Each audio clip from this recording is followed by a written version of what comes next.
Okay, so Base USDT. So, meron tayong naging setup dito. So, ito yung naging setup natin kay Base. Ngayon, explain lang natin kung paano natin in-execute ito si Base, no? So, ito yan, no? Yung binigay natin sa group. So, kung titignan nyo dito, ang target natin is yung previous high. So, bakit natin na-target yung previous high? Kasi kung titignan nyo, yung structure ni Base dito is uptrend. Ngayon, bakit tayo nag-close dito? So, explain natin mamaya. Ngayon, explain lang muna natin bakit tayo nag-long position pa rin dito kay base. So, kung titignan nyo, si base kasi is uptrend, no? So, create, after nitong, setup natin, nag-create na naman siya ng another higher high dito. After this higher high, nagkaroon ng correction, nag-create ng another higher low. Kaya, possible uptrend pa rin. So, kung titignan nyo, after nitong higher low na to, another impulsive move na naman, nag-create na naman siya ng another higher high.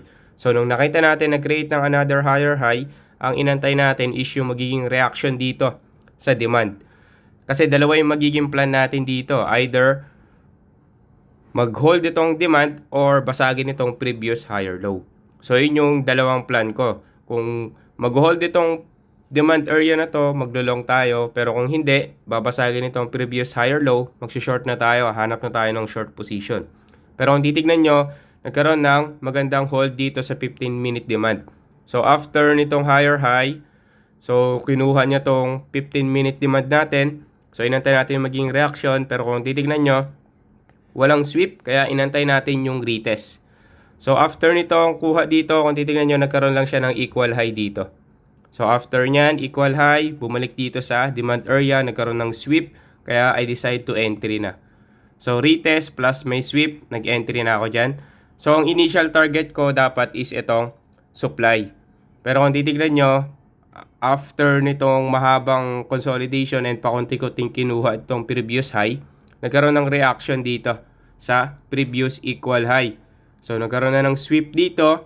So, nung bumalik yan dito, tinignan natin kung magdedire-diretso na dito sa supply.